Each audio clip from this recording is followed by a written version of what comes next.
Tak, wstajesz rano, idziesz zobaczyć, co się dzieje z roślinkami, idziesz obejrzeć sobie szklarnię, a potem tak, nagle zauważasz, pomidor rośnie sobie tu, ale potem zauważasz to, coś zielonego w tym inspekcie i nagle widzisz to.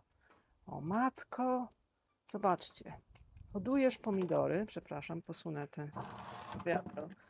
Hodujesz pomidory, starasz się jak możesz. I zobaczcie, to jest pomidor jakiejś odmiany o liściu nawet ziemniaczanym. To jest chwast. Ale tutaj zobaczcie, rośnie ten pomidor pomiędzy płytami chodnikowymi. Zobaczcie, zobaczcie. No i co o tym mam powiedzieć? I teraz nie wiem, co zrobić. Pewnie tutaj go będę uprawiać. Otworzę ten inspekt, żeby nie było za gorąco. Ale wiecie co? Mieliśmy temperatury po 32 stopnie.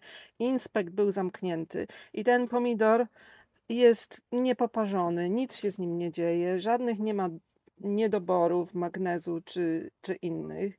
I ja po prostu zachodzę w głowę. Jak to jest w ogóle możliwe? I zobaczcie, ile ma kwiatków.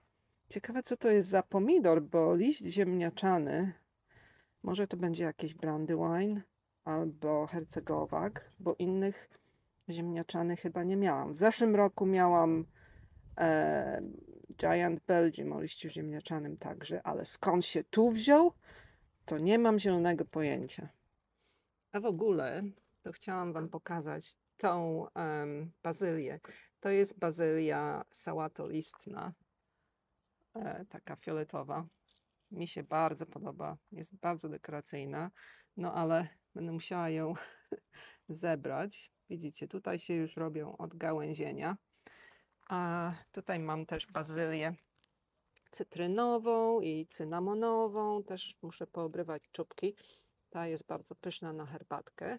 A w ogóle to szłam, żeby zanieść moje odnóżki róży, bo chcę zrobić nowe sadzonki róży. Tutaj ucięłam sobie Munstead Wood i Gertrude.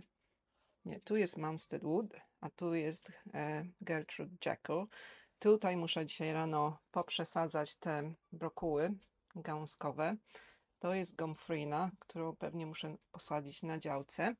I mam już pierwsze pomidorki. To jest Wilma. No ale zawiedziona jestem smakiem jak do tej pory. No bo są dojrzałe i tak dalej, ale mają grubą skórkę i no nie są jeszcze takie słodkie. Ten ogórek tutaj w kącie miał mączniaka, ale ucięłam ten liść i on jakoś doszedł do siebie. Liście ma już takiej wielkości. Zobaczcie, jak parasole. No i ma też już pierwsze owoce. I wygląda na to, że mu się ma na życie i że będzie jakoś owocował. To jest ogórek sałatkowy Luxury F1 i sobie rośnie. A tutaj pomidorki też sobie dają radę.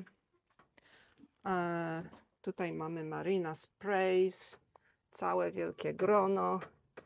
I tutaj ten pomidor był skłonny do suchej zgnilizny wierzchołkowej w zeszłym roku, w moim najsuchszym tunelu, ale tutaj mam inną glebę. Tutaj mam glebę gliniastą i ona dosyć dobrze zatrzymuje wodę i widać bez żadnych oprysków ten pomidor sobie radzi i nie ma żadnej suchej zgnilizny wierzchołkowej.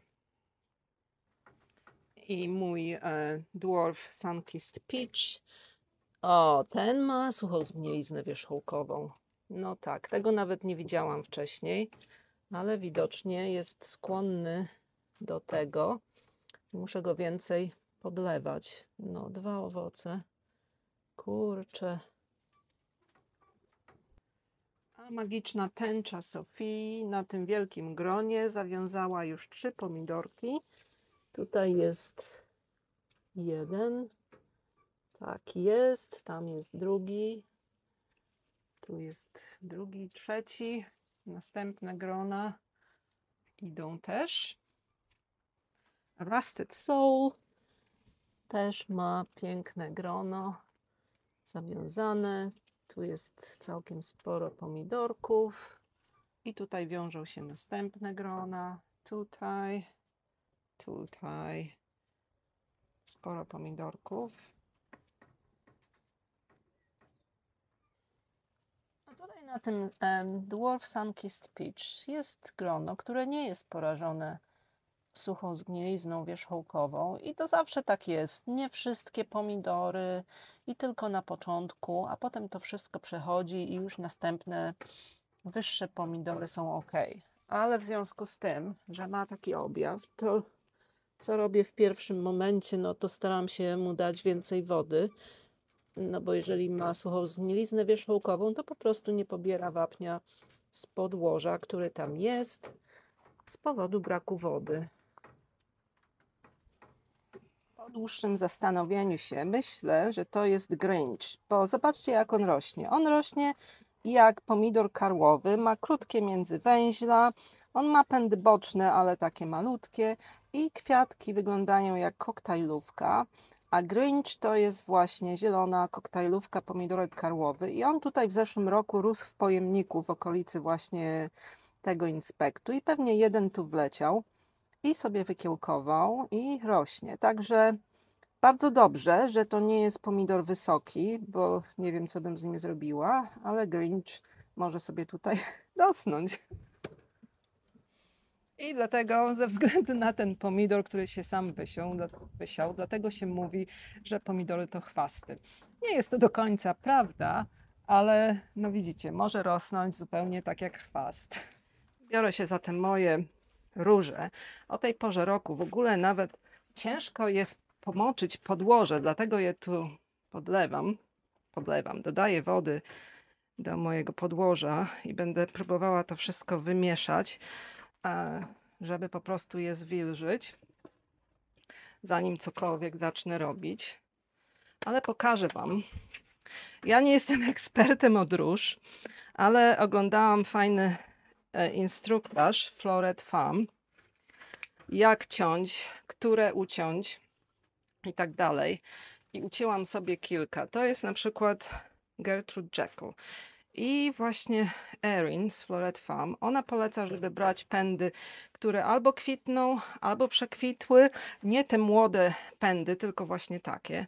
I potem ucinamy kwiatki i musimy pamiętać, gdzie jest góra, gdzie jest dół, a potem odcinamy ostrym właśnie sekatorem pod takim właśnie liściem, ale te liście, które mają się znaleźć w podłożu, to też odcinamy. Ja tutaj miałam liść, który ucięłam i właśnie tutaj będę odcinać. I musimy uważać, żeby ta łodyga nie była zgnieciona, ani nic takiego, dlatego potrzebujemy ostre narzędzie. Ciach, nie jest nic zgniecione. I teraz potrzebujemy albo ukorzeniacz w proszku, albo w płynie. I ja mam żel. Po angielsku to się nazywa routine gel. I właśnie tego będę używać. I potrzebujemy jakieś pojemniki, które są dosyć wysokie, żeby właśnie wsadzić tą różę gdzieś tak na taką głębokość. Zaraz Wam pokażę, co dalej robimy. Ważne jest, żeby to podłoże było przepuszczalne, więc ja tu dodałam sporo perlitu, wymieszałam wszystko dokładnie i do tego właśnie będziemy sadzić nasze odnóżki róży. Ten pojemnik jest trochę za duży na jedną różę, ale jest wysoki. W porównaniu do tej doniczki P9 to jest dużo wyższy i o to nam właśnie chodzi, bo wsadzamy tą różę gdzieś tak do 3/4 głębokości i robimy sobie dziurkę.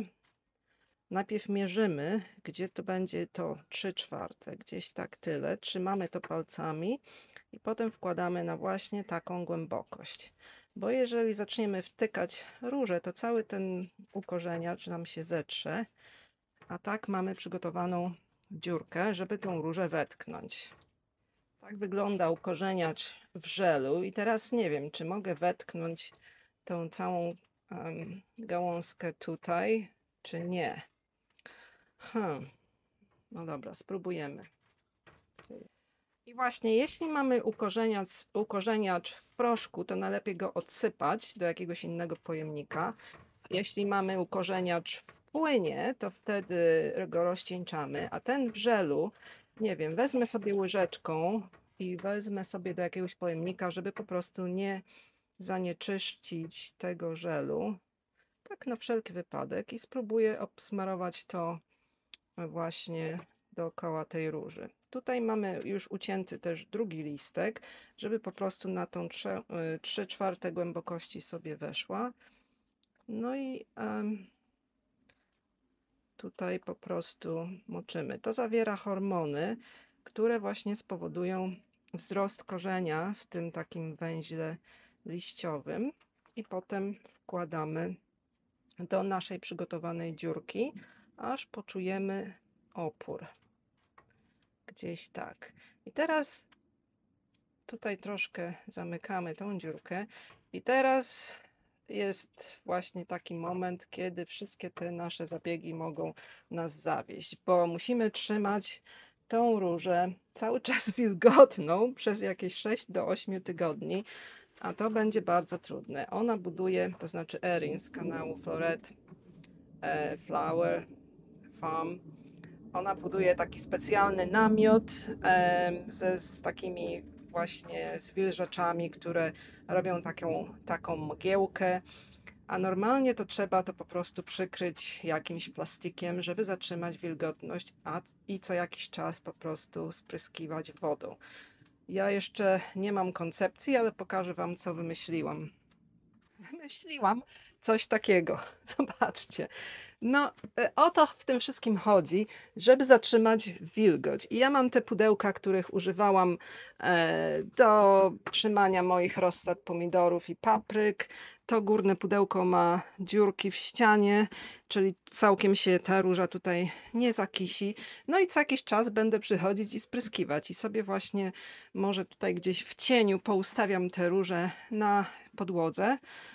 I tak to u mnie wygląda. Jeżeli macie doświadczenie z rozmnażaniem róż, dajcie znać, bo ja nigdy sukcesu z tym nie miałam, ale nigdy też nie robiłam tego porządnie i nigdy, wiecie, żadnych instrukcji nie używałam. To jest mój pierwszy raz, bo chcę mieć moją Gertrudę, bo Gertruda wygląda na to, że mi usycha pomału, a nie chcę jej stracić.